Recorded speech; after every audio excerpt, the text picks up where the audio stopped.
Under a warped plank in the cabin floor, he found something his grandmother never meant to be buried forever.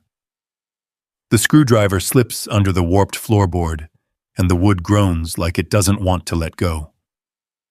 Ranger freezes beside him, one paw pressed to the plank. Dust rises in the thin mountain light. Walter lifts the board just enough to see a metal tin tucked into the dark space beneath. He wasn't looking for treasure, but someone clearly didn't want this found. What would you do if your dog led you here? Walter Hayes knew he was being let go before the supervisor said the words. It was in the way the man kept his eyes on the clipboard, in the way he stood too far from the gate, like distance could soften the blow. The sky behind the warehouse was still dark, just a thin gray line over the loading docks. Trucks idled. Diesel hung in the air. "We're cutting back," the supervisor said. "Inventory came up short last week. Corporate wants changes." Walter didn't argue. He didn't remind him he'd been on the other side of the building when the pallets went missing. He didn't mention the cameras that never seemed to catch anything useful. He just nodded once. He'd learned a long time ago that sometimes the decision is made before you enter the room. Inside, something tightened. Not anger. Not even surprise. Just the quiet click of another door closing. He walked back to his truck without looking over his shoulder. The gravel crunched under his boots. Ranger was already sitting up in the passenger seat, ears forward, watching him through the windshield. The dog didn't bark. He never barked without reason. Walter opened the door and climbed in. Ranger leaned over the console and pressed his nose against Walter's sleeve. "A quick check. You good?" "Yeah," Walter muttered, though his voice didn't sound like it belonged to him. "We're good." He started the engine, let it idle, watched the warehouse lights flicker against the metal siding. For 6 months, he'd worked the night shift here, walking the fence line, checking doors, listening for the small sounds most people missed. It wasn't much, but it was something. Now it was nothing. His phone buzzed on the dashboard. Unknown number. North Carolina area code. He almost let it go to voicemail. Almost. "Walter Hayes," he said, keeping his voice flat. The woman on the other end spoke gently, like she'd done this many times before. She was calling from a small law office outside Asheville. His grandmother, Martha Quinn, had passed away 3 days ago. Peacefully, in her sleep. Walter closed his eyes for a second. He hadn't seen her in almost 2 years, not because he didn't want to, because he'd run out of things to say.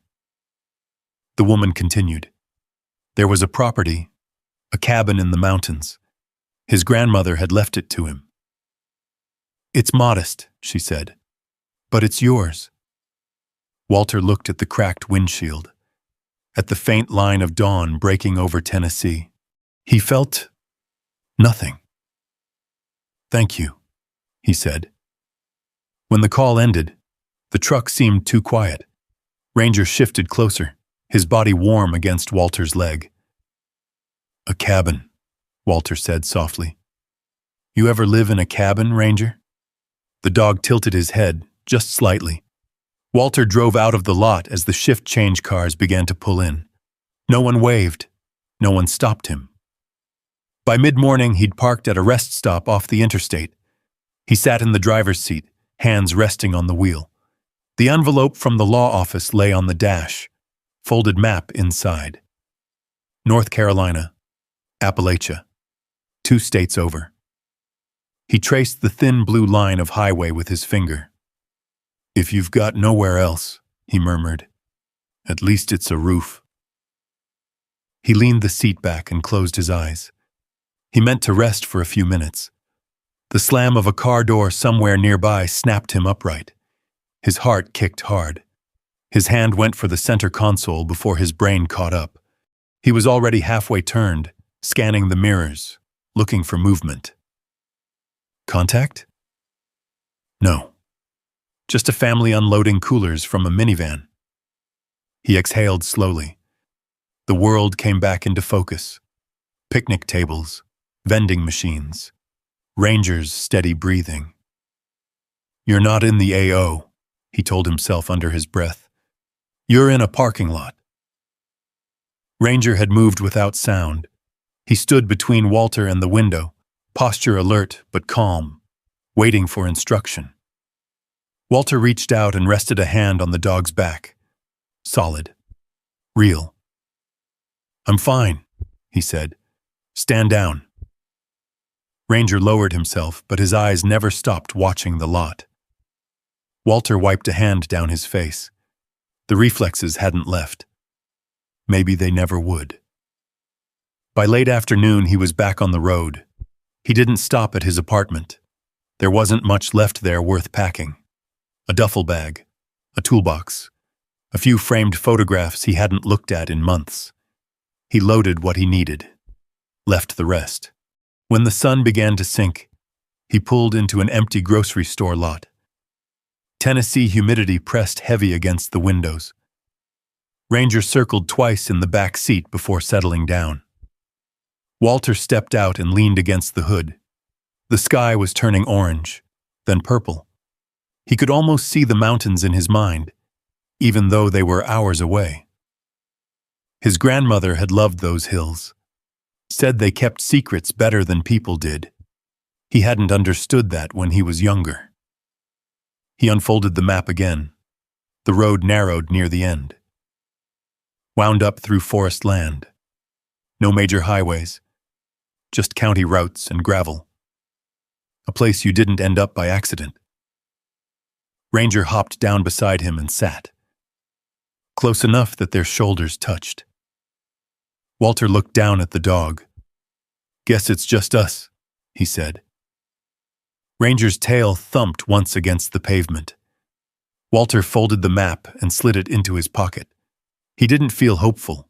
He didn't feel rescued. But he felt something else. A direction.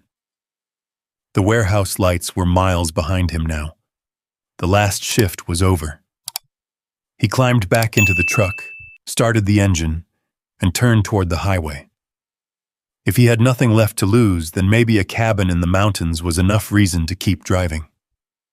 The interstate gave way to two-lane roads by mid-morning. Flat fields turned into rolling hills. Then the hills rose higher, steeper, until the land began to fold into itself. Walter kept both hands on the wheel. Ranger rode shotgun, nose near the cracked window, breathing in air that didn't smell like diesel or hot asphalt.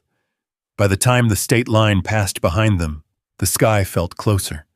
The trees grew thicker. Pines and hardwoods climbed the ridges like they had somewhere to be. Walter followed the printed directions from the law office. No GPS. Cell service had started cutting in and out an hour back. He didn't mind. Silence suited him. The final stretch narrowed into a county road with faded paint and patched asphalt. Mailboxes leaned at odd angles. Old barns sagged into tall grass. A rusted tractor sat in one yard like it had been parked and forgotten 30 years ago. "Feels like we're heading off-grid," Walter muttered. Ranger's ears twitched at the sound of his voice, then settled again. The cabin sat at the end of a gravel drive, barely flat enough for the truck. Walter almost missed it. The trees opened suddenly, and there it was. Small, weathered, still standing. He killed the engine and just looked at it. The roof dipped slightly at one corner. Tin sheets patched over older shingles. The porch rails were sun-bleached and split in places. Two windows faced the clearing, cloudy with age. Not much to look at. But it wasn't collapsing. It wasn't boarded up. It was waiting. Ranger was out of the truck before Walter finished closing his door. The dog circled once, then again, nose low to the ground. He moved with purpose, like he was clearing a perimeter. Walter stepped onto the porch. The boards creaked but held. He unlocked the door with the brass key mailed to him and pushed it open. The air inside was cool and stale. Dust hung in the light slanting through the windows. A single main room, a stone fireplace, a narrow bed against one wall, a small table under the south-facing window. He walked in slowly, let the place settle around him. "Not exactly luxury," he said. Ranger padded across the floor, nails clicking softly. He sniffed the corners, the hearth, the base of the walls. Then he paused near the center of the room. Walter noticed it but didn't think much of it. The floorboards were old, slight gaps between them. Wood shrinks in mountain winters. He set his duffel near the wall and opened the back door. A narrow strip of land stretched behind the cabin. Trees sloped downward into thicker forest. Somewhere beyond that, water moved. He could hear it faintly, hear it. A creek, maybe. No neighbors in sight. That part felt good.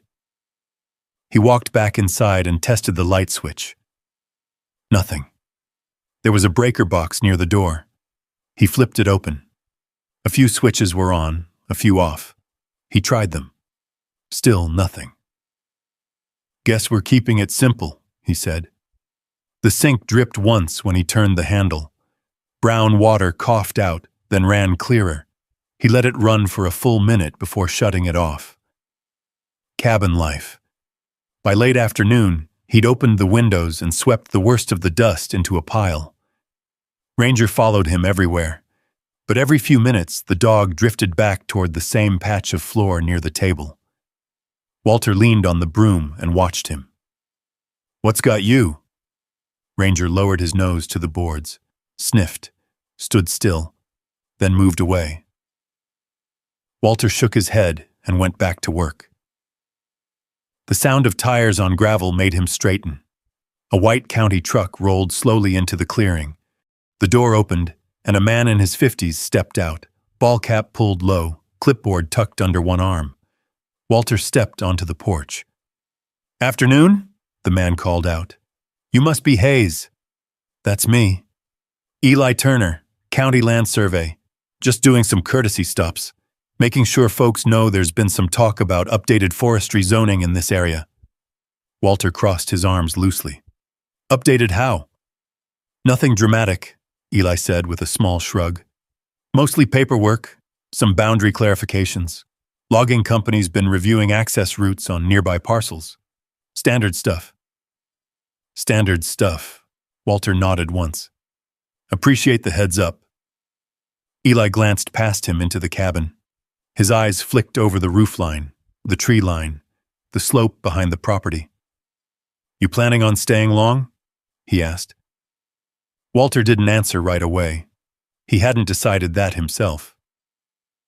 "Not sure," he said finally. "Well, roads get rough in winter up here. Just something to think about." Eli tipped his hat and headed back to his truck. Gravel popped under the tires as he left. Walter stood there a moment longer than he meant to. Boundary clarifications. He went back inside. Ranger was standing again over the same section of floor, body still. Walter crouched down beside him, ran a hand along the boards. One plank felt slightly uneven under his fingers. "Old wood," he murmured. Ranger didn't move.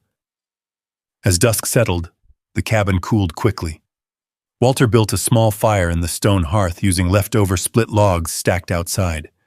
The flames threw long shadows across the walls. He laid a blanket on the floor instead of the bed. Ranger curled near the door, head up. The wind picked up after midnight. It pushed against the cabin in slow, steady breaths. The wood answered with small cracks and pops. The roof ticked as it adjusted to the temperature drop. Walter lay awake, staring at the ceiling. The sound of shifting timber tightened his chest for a second. Not gunfire, not mortar. Just wood reacting to cold. He forced his breathing to slow. Ranger shifted once, then went still. A sharper noise followed. A single, deliberate scrape. Walter sat up. Ranger was no longer at the door. He was standing in the center of the room, paw pressed against the uneven floorboard. Another scrape. This time it wasn't the wind. Walter got to his feet and stepped closer. "Easy," he said softly. Ranger looked up at him, then back down at the board. The cabin was silent now. No wind, no creak, just the faint snap of burning wood in the hearth. Walter knelt and placed his palm flat against the floor. The board was loose, not broken. Loose. He stayed there for a long moment, hand resting on old pine worn smooth by decades of footsteps. Outside, the mountains were dark and quiet. Inside, Ranger scratched once more, soft, insistent, and for the first time since pulling into the clearing, Walter felt something shift inside him. Maybe this place wasn't just a roof. Walter stayed kneeling for another minute, palm on the loose board, Ranger's paw resting beside his hand. The fire popped behind them. The cabin held its breath. He didn't pry the board up. Not yet. Instead, he stood and rubbed the back of his neck. "Tomorrow," he said quietly. "We'll look tomorrow." Ranger didn't argue. He circled once and settled near the hearth, but he kept one eye open, watching that patch of floor like it might move on its own. Morning came sharp and clear. Cold air slid in through the cracked window frames. Walter stepped outside with a mug of coffee made from water he'd boiled on the old stove. Mist hung low over the trees. The creak behind the cabin sounded louder in daylight. For the first time in months, the silence didn't feel heavy. It felt steady. Then he heard it. An engine climbing the gravel drive. Walter didn't rush. He set the mug down on the porch railing and watched the dust rise between the trees. A dark pickup rolled into the clearing. Cleaner than Eli's county truck. No logos. Just a man in a pressed jacket and boots that had never seen mud. Ranger moved before Walter did. The dog stepped to the edge of the porch and stood square, body angled slightly in front of Walter's leg. Not barking. Not yet. The driver's door opened. "Mr. Hayes?" the man called out, voice friendly but practiced. "That's me." He stepped out, smoothing the front of his jacket, mid-40s, clean shave, confident without trying too hard. "Name's Dalton," he said, extending a hand Walter didn't take. "I represent Appalachian Timber Holdings." Walter gave him a single nod. "Appreciate you coming by," Dalton continued, glancing briefly at Ranger. "That's a fine dog." Ranger's ears twitched, but he didn't relax. "What can I do for you?" Walter asked. Dalton looked around the clearing like he was measuring it. The slope of the land, the tree line, the ridge beyond. "We've been reviewing parcels in this area, consolidating access routes. A few of your neighbors have already agreed to sell limited timber rights. Makes operations cleaner for everyone." There was that word again. Clean. Walter leaned one shoulder against the porch post. "And you're here because?" "Because your property sits along a potential access corridor," Dalton said smoothly. "We're prepared to make a fair offer. Cash, no complications. You'd retain the cabin footprint, of course." "Retain the footprint," Walter repeated. Dalton smiled like that phrasing should feel generous. "You're new up here," Dalton added. "Roads get rough in winter. Utilities are unreliable. It's not the easiest place to hold on to." Ranger let out a low sound. Not a bark, a warning. Dalton glanced down. "Easy there." Walter didn't correct the dog. "What kind of offer?" he asked. Dalton reached into his jacket and pulled out a folded sheet of paper. He didn't hand it over, just held it where Walter could see the number.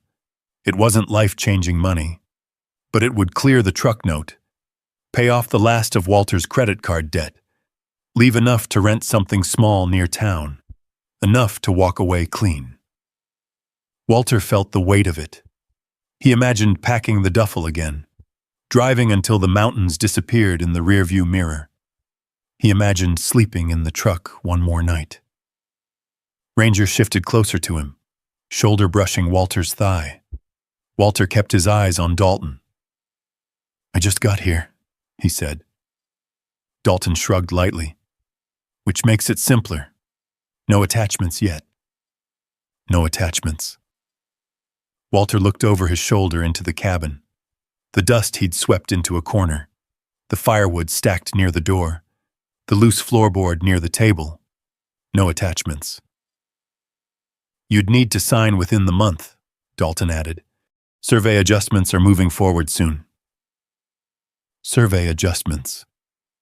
Walter felt something tighten behind his ribs. "You're moving pretty quick," he said. "Opportunity doesn't wait," Dalton replied. Ranger barked then, sharp, sudden. The sound cut through the clearing like a snapped branch. Dalton took a half step back. Walter didn't look at the dog. He kept his eyes on the man. "I'm not selling," he said. Dalton blinked once. The smile thinned but didn't disappear. "You sure?" "Yeah."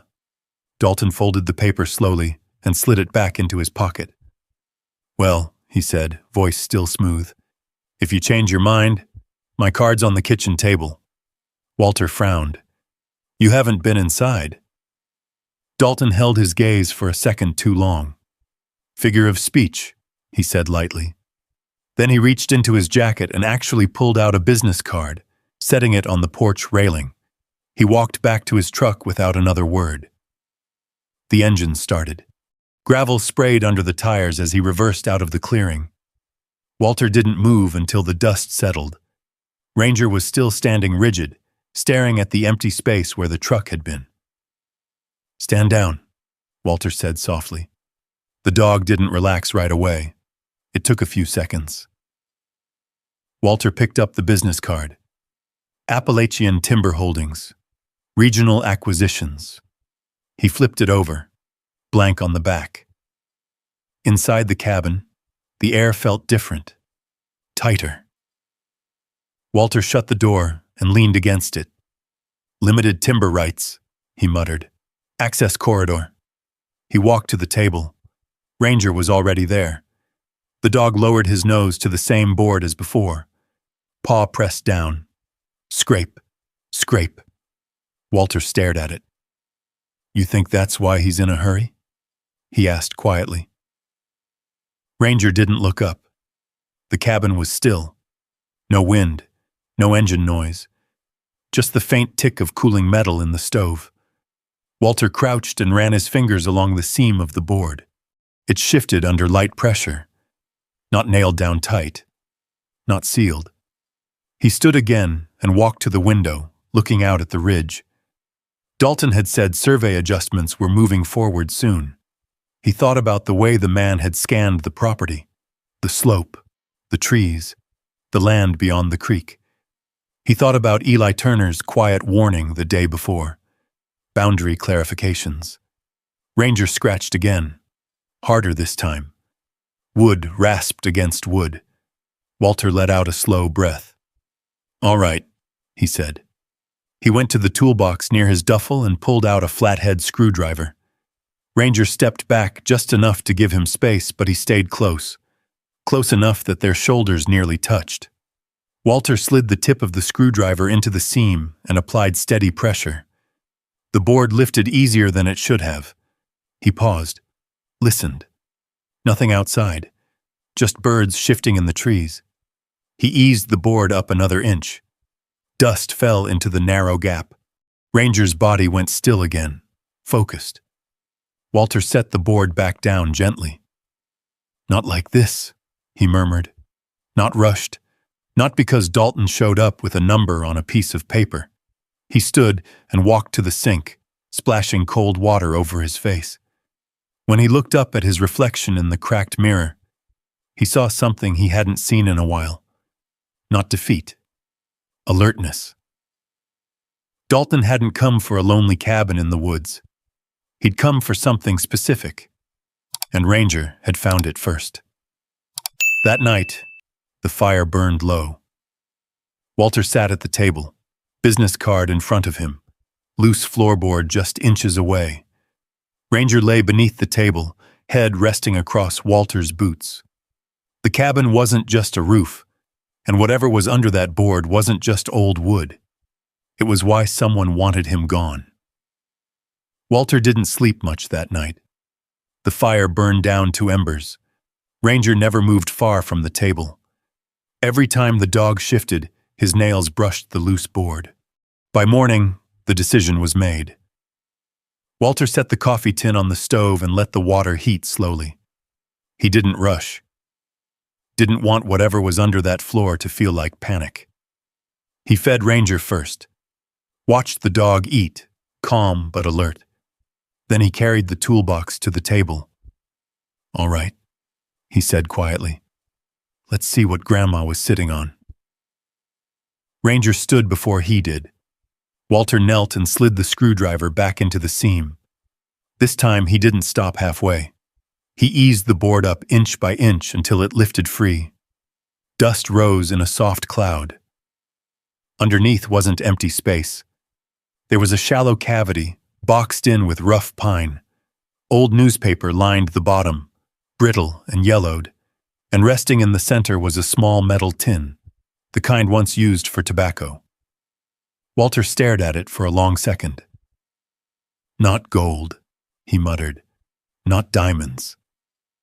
Ranger leaned in, nose hovering just above the edge. Walter reached down and lifted the tin out carefully. It was heavier than it looked, but not by much. No rattle inside. He set it on the table. The lid was stiff. It took both hands to pry it open. Inside were folded papers, thick, creased at the corners. A map drawn in ink, edges softened by age. Beneath it, a stack of official-looking copies with stamps and signatures faded but visible. And on top, a letter. Walter unfolded it slowly. The handwriting was steady, firm. His grandmother's. "Walter, if you're reading this, then someone's asking questions about this land again." He swallowed. The letter wasn't long, just a few paragraphs. She wrote about a dispute years ago, a logging company that tried to push a boundary line after new surveys were introduced. She'd fought it quietly, not in court. Just through the county office. She'd kept copies of everything, original plats, early measurements, notes from a clerk who had double-checked the line when no one else bothered. "Don't sign anything without checking the records yourself," she wrote. "Lines on paper move easier than trees." Walter sat down. Ranger rested his chin on the table edge, watching him read. Walter unfolded the map next. It was hand-marked, but precise. Boundary corners labeled, the creek drawn clearly, the cabin square marked near the southern edge. He compared it in his mind to the way Dalton had scanned the ridge. Access corridor. He flipped to the stamped copies. Old survey plats, recorded with the county. Dates from almost 20 years back. A faint notary seal on one page. Nothing flashy. Nothing dramatic. Just paper. He leaned back in the chair. "She knew," he said quietly. "She knew they'd come back." Ranger's tail thumped once. Walter stood and walked to the window. The morning light cut across the clearing.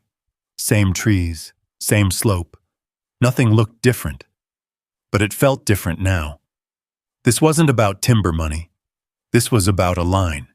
A few feet of land that shifted just enough to matter. He folded the letter carefully and slid it back into the tin, then paused. No. He pulled it out again and kept it on the table.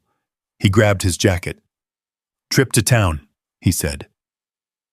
The county office sat in a brick building near the courthouse square. Small, quiet, 2 flags out front. Walter left Ranger in the truck with the windows cracked. The dog watched him through the windshield, steady as ever. Inside, the clerk behind the counter looked up over her glasses. "Can I help you?" Walter laid the old survey copy on the desk. "I need to check current boundary records for this parcel." She typed for a moment. The screen glow reflected in her lenses. Property's listed under your name now, she said. Transfer completed last week. Walter nodded. She turned the monitor slightly so he could see. A digital map appeared. Clean lines, crisp borders. Walter leaned closer. The eastern boundary looked off, not by acres, not by a mile, just by a narrow slice along the slope where the ridge dipped. That line always there? He asked. The clerk frowned slightly. Updated 2 years ago when county records were digitized, based on revised coordinates. Walter pulled the old plat from his folder and placed it beside the screen. Doesn't match, he said. She studied both. It's close, she replied. Close isn't the same, he said quietly. She hesitated, then picked up the phone and called someone in the back. A few minutes later, Eli Turner stepped through the doorway. He stopped when he saw Walter. Didn't expect to see you this soon, Eli said. Walter tapped the old map. Why doesn't this match the digital one? Eli took his time, compared documents carefully. There was a coordinate shift when the system updated, he said. Most parcels adjusted slightly. Adjusted how? Walter asked. Minor corrections, nothing dramatic. Walter met his eyes. Minor for who? Eli exhaled slowly. We can schedule a field verification, he said, just to be thorough. Walter nodded once. Do it. When he stepped back outside, Ranger was already standing in the truck bed, paws on the rail, watching the courthouse door. Walter climbed in. They moved the line, he said softly. Just enough. Ranger settled back into the passenger seat as the engine turned over. Walter drove slowly back toward the cabin. The mountains didn't look different, but now he understood something he hadn't yesterday. Dalton hadn't shown up because Walter was new. He'd shown up because the line was about to be tested. Walter glanced at Ranger. Good call, he murmured. The cabin came into view through the trees, and for the first time since he'd lost the warehouse job, Walter didn't feel like he was drifting. He felt like he was standing on something solid, even if someone had tried to redraw it. Walter parked the truck in front of the cabin and left the engine running a moment longer than he needed to. The late afternoon light cut across the ridge, catching the tops of the trees in gold. From here, the land looked the same as it always had. Quiet, steady, unmoved. But he knew better now. He stepped out, Ranger close at his heel. The dog moved differently than before. Not nervous, not excited, just aware. Walter walked the eastern edge of the clearing, following the slope toward the tree line. He had the old plat folded in his back pocket. He didn't need to look at it. He could see the landmarks in his mind. The creek bend, the large split oak, the rock outcrop halfway down the ridge. He found the first survey stake 20 yards in. Fresh wood, clean cut, red tape tied around the top. It hadn't been there yesterday. Walter crouched beside it, pressed his thumb against the soil at its base. Loose dirt, recently driven. Ranger sniffed the ground, then stepped past the stake and moved a few feet deeper into the trees. He paused, turned his head slightly. Walter followed. 10 yards farther, another stake. This one lined up closer to the cabin than the old map suggested. He stood slowly. They're pushing it, he murmured. The wind shifted, moving through the leaves with a dry hiss.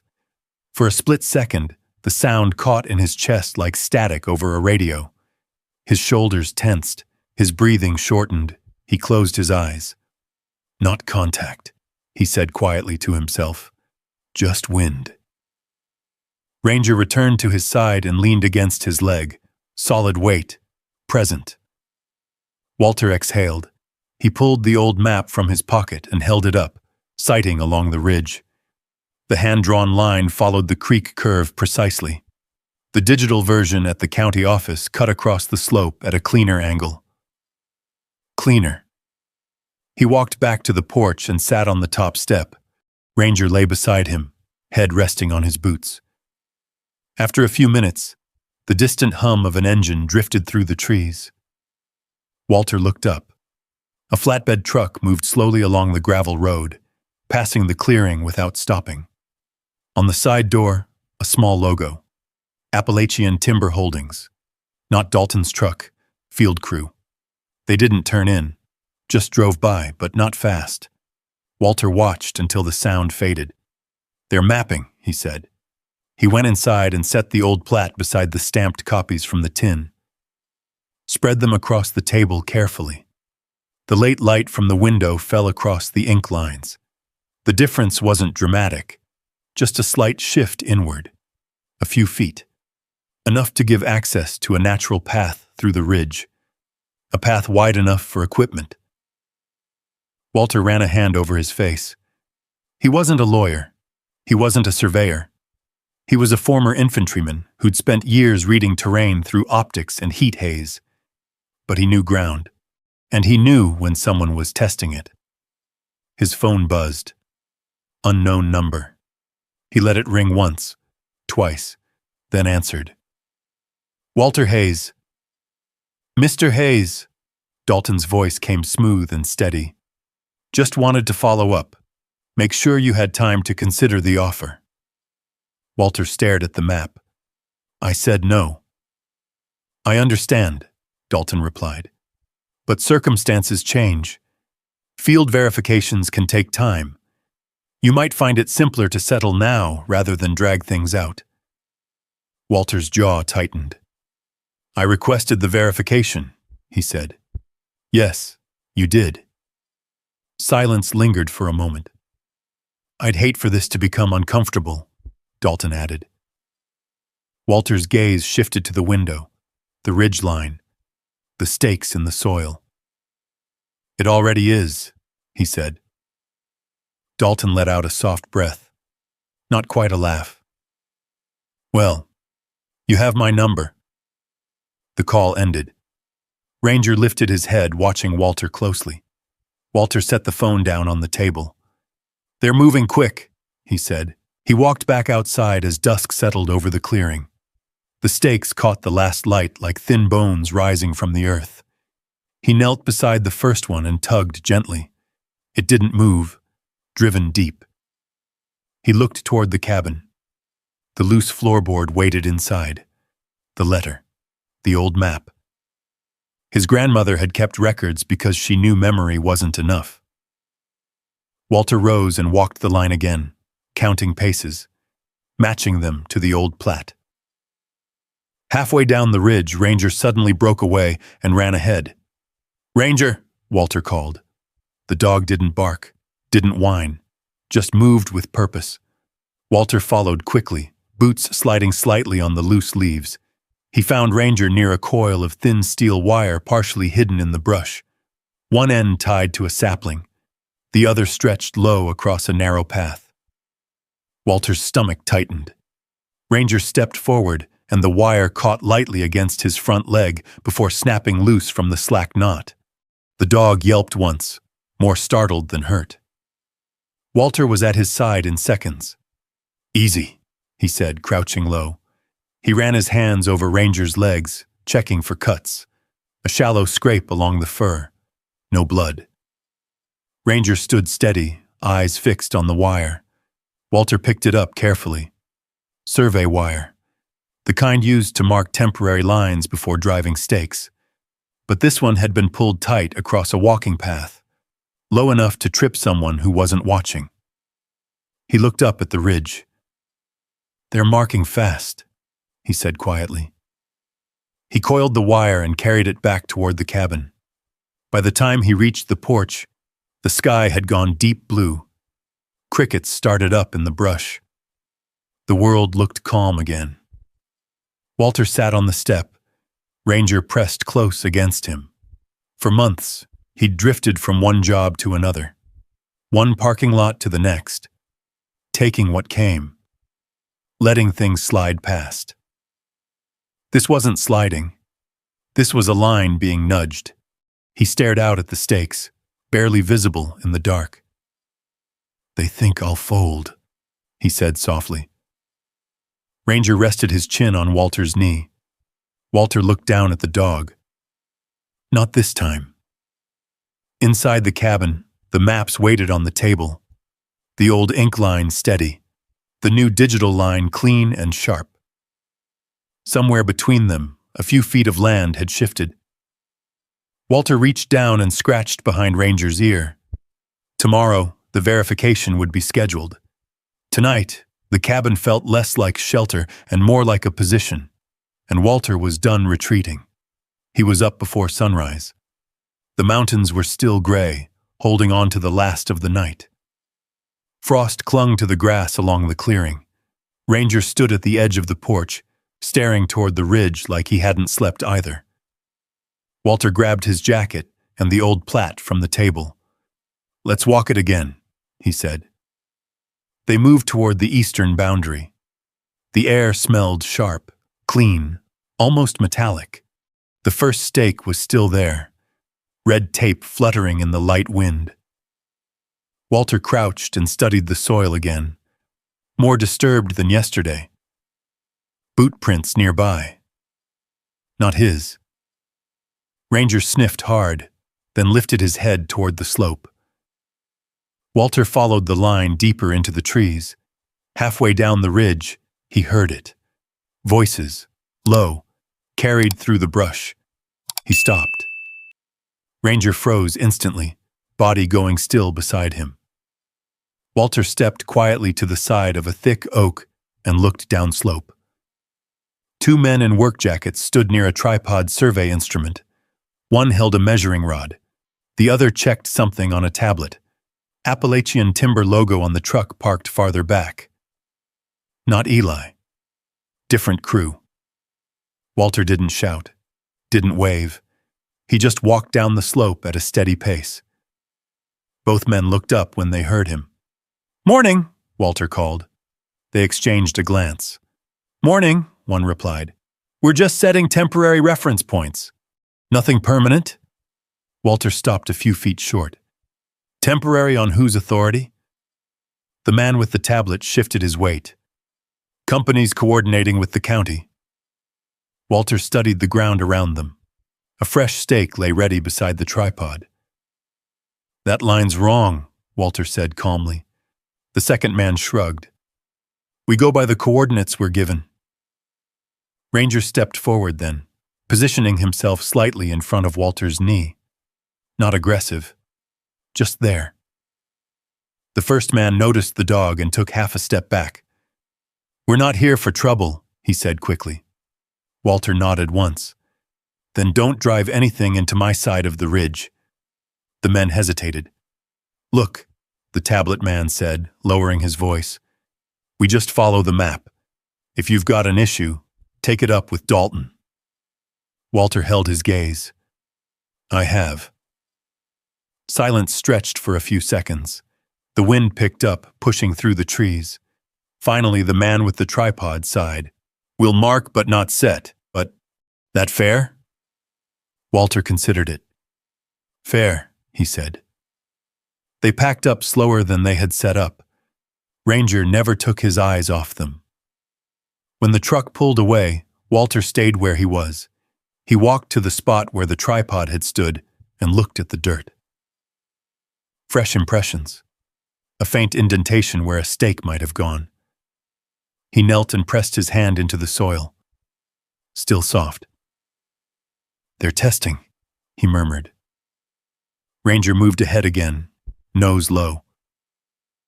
Walter watched as the dog slipped between two saplings and disappeared briefly into thicker brush.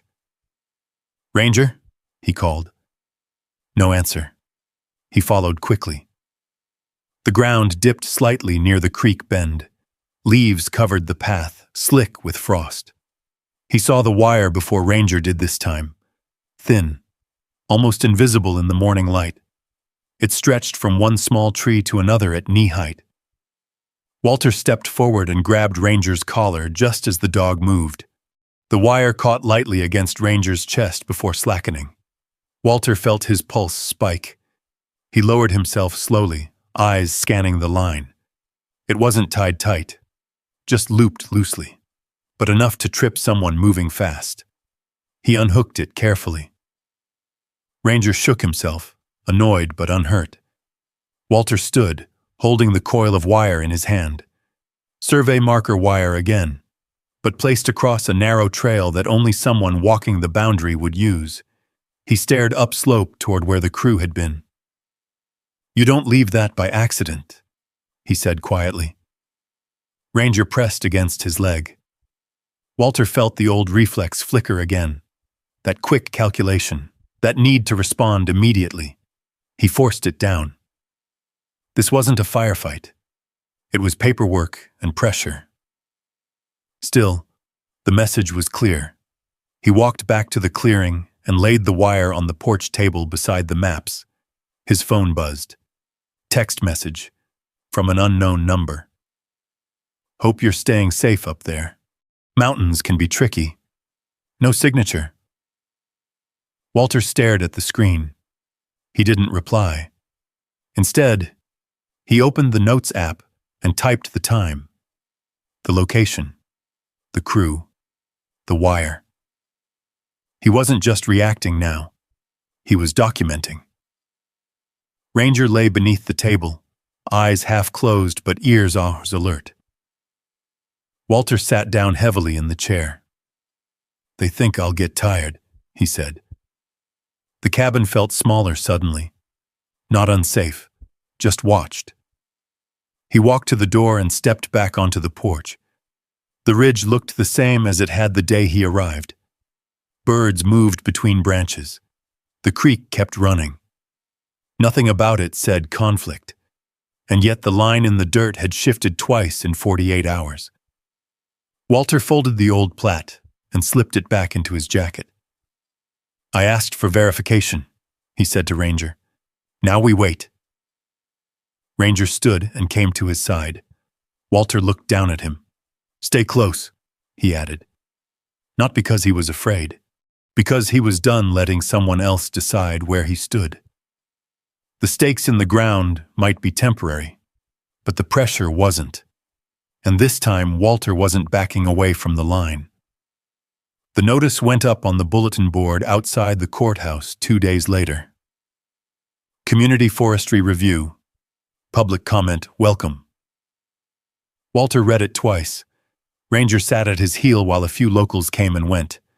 Most gave the dog a nod. A couple gave Walter a longer look, the kind that weighs a man without asking questions. The meeting was set for Thursday evening in the town hall. Folding chairs, fluorescent lights, coffee in paper cups.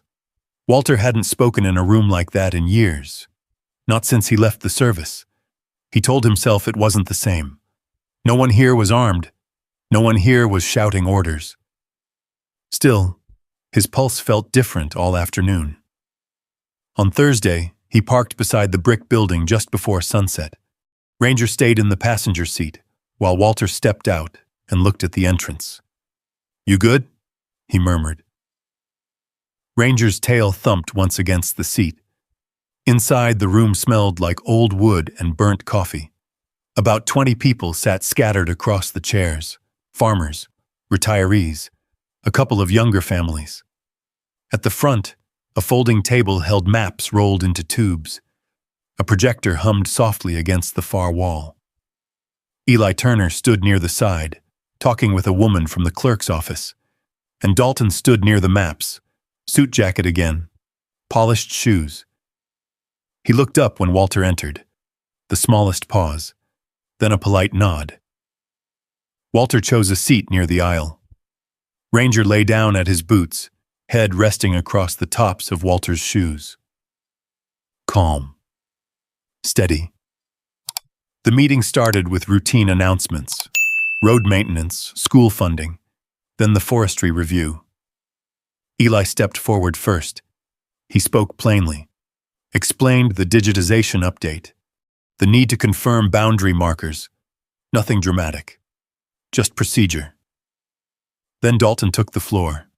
He spoke about economic growth, sustainable harvesting, jobs, He kept his tone even, respectful. When he rolled down the new digital map onto the table, Walter leaned forward.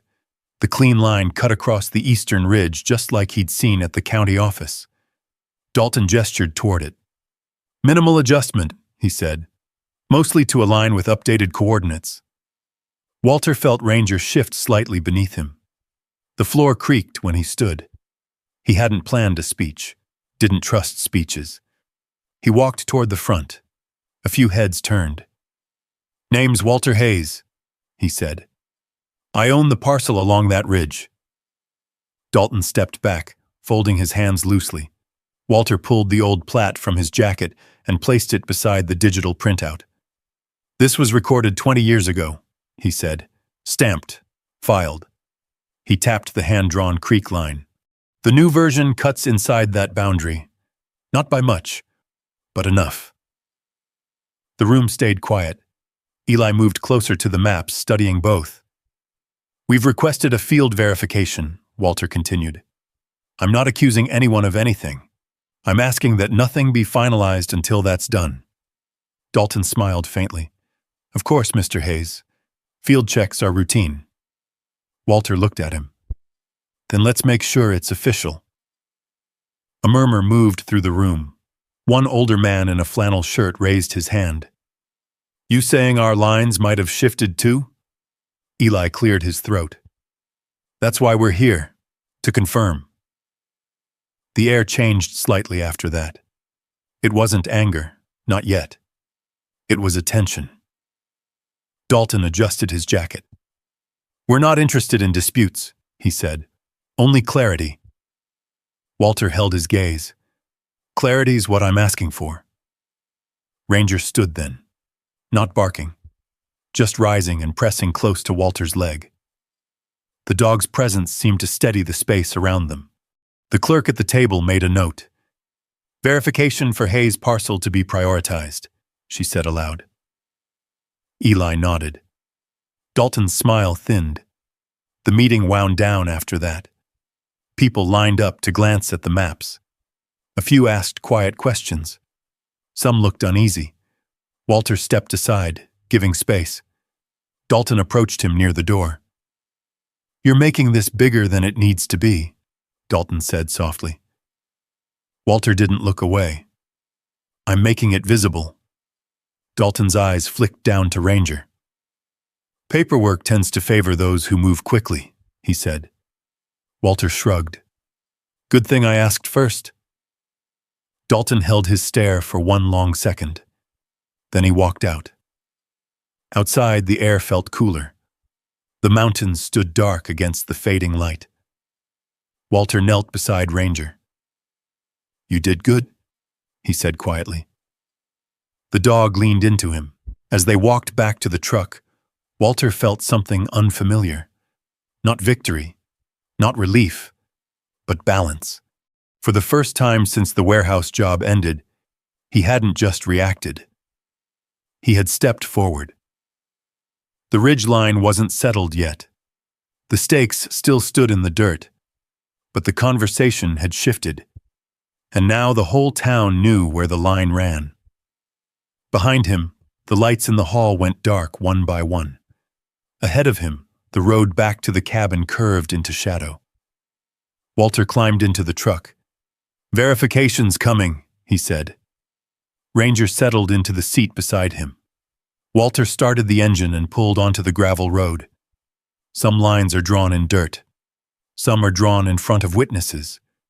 Tonight, he'd drawn both. By the time Walter reached the cabin, the moon had risen high enough to cast a pale wash across the clearing. The gravel drive glowed faintly in the headlights before he shut the engine off. The quiet came back fast. Ranger hopped down first, scanning the tree line before moving toward the porch. Walter followed, shoulders still carrying the weight of the meeting. Inside, he set the old plat back on the table. The maps lay side by side again. Paper against paper. Ink against ink. He poured himself a glass of water and stood at the window for a long moment. The town hall lights were miles away now. Out here, there were no witnesses, no murmurs, just trees and shadow. The crunch of tires on gravel broke the silence. Walter didn't flinch. He stepped onto the porch as a pair of headlights cut through the clearing. Dalton's truck rolled in slow. Ranger moved forward at once, positioning himself squarely in front of Walter. No barking. Just presence. Dalton stepped out, hands visible, posture relaxed. "Evening," he called. Walter didn't invite him closer. "Thought we covered everything in town," Walter said. Dalton gave a faint smile. Just wanted to talk without a crowd. The porch light flickered once, then steadied. Dalton looked around the clearing, as if measuring it again. The slope. The stakes beyond the tree line. "You made your point tonight," he said. "Public forums can complicate simple things." Walter leaned one shoulder against the porch post. "What's simple about moving a boundary?" Dalton exhaled softly. "Look, field verifications can take weeks, maybe months. Paperwork slows down. Access plans stall. That affects a lot of moving parts." "Sounds like your problem," Walter replied. Dalton stepped a little closer, stopping short of the bottom step. "We're prepared to adjust the offer," he said quietly. "Higher. Enough to make this easy." Walter didn't respond right away. The number he'd seen before had been tempting. This one, if real, would be more so. But it wasn't about the number anymore. Ranger shifted, placing himself fully between the two men. Not aggressive, not growling, just blocking the line. Dalton glanced down at the dog. "He always this protective?" Walter nodded. "When he needs to be." Dalton's expression tightened for the first time. "You don't have deep roots here yet," he said. "No neighbors depending on you. No long history on this ridge." Walter thought of the loose floorboard, the letter, the careful ink lines drawn decades ago. "You're wrong about that," he said. Dalton's eyes narrowed slightly. "You're making a stand over a few feet of dirt." Walter looked past him toward the ridge. "It's not the dirt," he said. "It's the line." The wind stirred the trees again, a low, steady sound. Dalton shifted his weight. "You push this far enough," he said evenly, "and it gets uncomfortable. Lawyers, costs, delays." Walter stepped down off the porch. Ranger stayed exactly where he was, shoulder brushing Walter's knee. "You came to my door," Walter said. "Not the other way around." Dalton held his gaze. "For now," he replied. Silence settled between them. No threats, no raised voices, just two men standing in the moonlight. Finally, Dalton reached into his jacket and pulled out an envelope. He held it up but didn't extend it. "Revised offer," he said. Walter didn't take it. Dalton lowered his hand slowly. "Field verifications scheduled for next week," he said. "Just so you're aware." "I requested it," Walter replied. Dalton studied him for another long second. Then he nodded once and turned back toward his truck. The engine started. Gravel sprayed under the tires. The headlights faded into the trees. Walter stayed standing until the sound disappeared completely. Ranger remained between him and the road until the last echo of the engine was gone. Only then did the dog relax. Walter climbed back onto the porch and sat heavily on the top step. He ran a hand down Ranger's neck. "They think pressure changes things," he said quietly. Ranger leaned into him. Inside the cabin, the maps lay open. The wire coil sat beside them. The old letter folded neatly at the edge of the table. The night felt thicker now. Not dangerous, just charged. Walter knew what Dalton had meant. Legal costs weren't small. Delays weren't easy. He didn't have savings stacked up somewhere waiting for a fight. He looked down at Ranger. "You ready for this?" he asked. Ranger's tail thumped once against the porch. Walter gave a faint smile. "Yeah," he said. "Me too." He stood and stepped back inside. Before closing the door, he took one last look at the ridge line under the moonlight. The stakes were still there. The line hadn't moved. Not tonight. But the real test was coming. And next week, when the county crew stepped onto that slope with their instruments and tripods, the dirt would have to tell the truth. The morning came clear and cold. Walter was already outside when the county truck pulled into the clearing. Frost still clung to the grass. His breath rose in thin white clouds. Ranger stood beside him, steady as always. Eli Turner stepped out first, followed by a younger technician carrying a tripod and survey rod. No logos this time, just county insignia on the door. Dalton's truck arrived a few minutes later. Parked near the edge of the clearing, he didn't step out right away. Walter didn't look at him. "Appreciate you coming," Walter said to Eli. Eli nodded. "Let's walk it." They moved toward the eastern ridge together. Walter kept a few steps back while the technicians set up their equipment. The tripod legs sank into the soft ground. The instrument rotated slowly, catching light. Ranger stayed close but didn't interfere. He watched everything. Eli checked the old plat Walter had provided, compared it against the digital coordinates on his tablet. "Creek Bend should line up about 20 feet north of that oak," Eli muttered. The younger tech paced off the distance, measuring rod upright. Walter's pulse ticked steadily in his ears. Not fast, just present. Dalton finally stepped from his truck and walked up the slope. He kept his hands in his coat pockets. "Morning," he said lightly. No one answered. The first reading came in.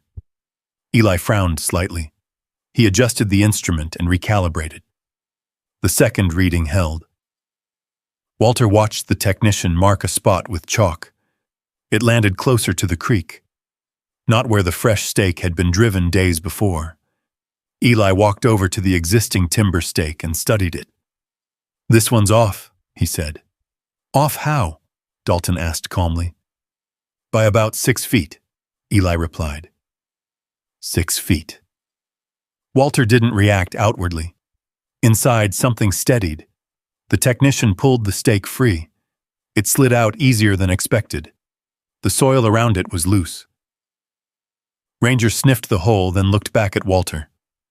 The crew worked methodically, moving down the ridge, taking multiple readings, checking angles against the original record. Walter stayed quiet. The wind moved through the trees again, but it didn't catch in his chest this time. An hour passed, then another. Finally, Eli walked back toward the clearing with a clipboard. "The original recorded boundary stands," he said. "Digital overlay was misaligned during the update. We'll correct it." Dalton's jaw tightened just slightly. "That'll delay the access review," he said.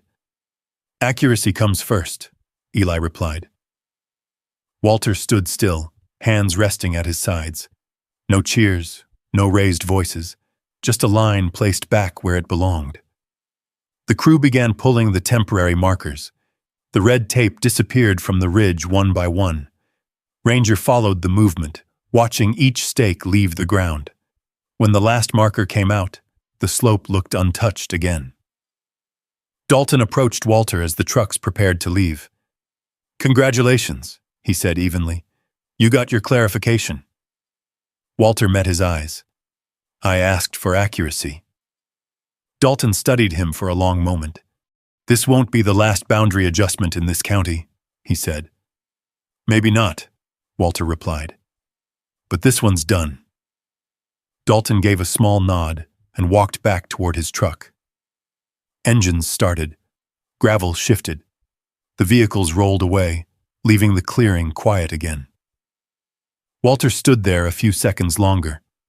Ranger stepped forward and pressed his shoulder against Walter's leg. "It's where it was," Walter said quietly. He walked the line once more alone, this time without tension. The creek bend matched the old plat perfectly. The oak stood exactly where his grandmother had drawn it decades ago. No shift, no slide. He knelt and pressed his palm against the soil. Cold, firm. Ranger lowered himself beside him. The sun had climbed higher now. Light filtered clean through the branches. Walter rose slowly and walked back to the cabin. He didn't feel triumphant. He felt grounded. The ridge hadn't made him rich. It hadn't solved his debts. It hadn't erased the warehouse or the nights in the truck. But it hadn't been taken either. He stepped onto the porch and sat. Ranger placed his head on Walter's knee. Walter scratched behind the dog's ear. "We held it," he murmured. "Not a battle, not a war, just a line in the dirt." Inside the cabin, the old plat lay folded neatly on the table. The letter rested beside it. Walter picked up the paper and read the final line again. Lines on paper move easier than trees. He looked out at the ridge. Not this time. The dirt had told the truth, and this time, someone had listened. The ridge looked ordinary again by the next morning. No red tape, no fresh stakes, just trees and wind and the slow curve of the creek. If you hadn't been watching, you'd never know a line had shifted and shifted back. Walter stood on the porch with a mug in his hand. Ranger lay stretched across the boards, chin on his paws, eyes half closed, but aware of every sound. The cabin was quiet in a different way now. Not tense, settled. Walter stepped inside and walked to the table. The old plat was folded neatly. The letter rested beside it. He slid both back into the metal tin and returned it to the space under the floorboard. He didn't nail it shut. He set the plank back in place and pressed down gently. Some things didn't need hiding, just keeping. He spent the next few days working. Real work, tangible, honest. He patched the sagging corner of the roof with new shingles he picked up in town. He replaced 2 cracked porch boards. He tightened the loose railing. Ranger followed him everywhere, occasionally disappearing into the brush only to return minutes later like he'd just completed a patrol. Walter didn't rush. He liked the rhythm of it. Measure. Cut. Hammer. Step back. Check the line. The creek ran steady behind the cabin. The sound became familiar, almost comforting. One afternoon, Eli Turner stopped by in the county truck. "Records are updated," Eli said. "Digital overlay corrected." Walter nodded. "Appreciate it." Eli glanced around the clearing. "You staying?" Walter looked at the cabin, the fresh boards, the roof patch catching sunlight. "Yeah," he said after a moment. "I think I am." Eli tipped his hat and drove off. That evening, Walter drove into town again. Not to the courthouse this time, to the hardware store. He asked about odd jobs, fence repair, roof patching, small engine tune-ups. The owner, an older woman with silver hair pulled tight in a clip, studied him for a long moment. "You any good with tools?" she asked. Walter shrugged lightly. "Good enough?" She handed him a handwritten number. "Call the Johnson place, Mazhib," she said. "Their shed door's been hanging crooked for months." It wasn't a contract. It wasn't a career. But it was something. Back at the cabin, Walter sat on the porch as dusk settled. Ranger leaned against his leg. "I don't need the whole ridge," Walter said quietly. "Just the part that's mine." The dog's tail thumped once. The nights were different now. When the wind moved through the trees, Walter still woke sometimes, still listened, but the edge wasn't as sharp. The sounds belonged here. He wasn't in a parking lot anymore. He wasn't waiting for a supervisor to call him into an office. He was home. A week later, He walked the boundary one more time. No tension in his chest. No quickened breath. Just boots in dirt and leaves underfoot. He stopped at the creek bend where the old map marked the turn. Ranger stood beside him, looking up the slope. Walter crouched and ran his fingers through the water. Cold. Clear. "Good line," he murmured. He thought about the warehouse. The rest stop. The night he'd jumped at a car door slamming. He thought about the envelope Dalton had held out on the porch. About the pressure.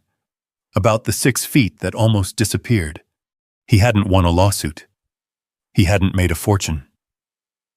But he hadn't stepped back either. Back at the cabin, he laid out plans on the table. Not survey maps this time. Sketches. Ideas for a small workshop along the side wall. A place to fix doors and patch roofs and maybe build a few things from scratch. Ranger circled twice beneath the table before settling. Walter placed his hand flat against the floorboard where the tin rested beneath. "Good call, partner," he said softly. Ranger's ears flicked at the sound of his voice. Walter looked around the room. The cabin didn't look rich. The furniture was simple. The walls still needed sanding. The roof would need another patch come winter. But everything inside it felt claimed. The ridge hadn't made him someone new. It had reminded him who he already was. A man doesn't always get to choose the fights that find him. But he can choose whether he stands. Walter stepped back onto the porch as the last light faded from the trees. The line held. So did he. And for the first time in a long while, he wasn't drifting. He was staying. Not because he won something big. Not because the money was right. Not because the world suddenly treated him differently. He stayed because he finally chose not to step back.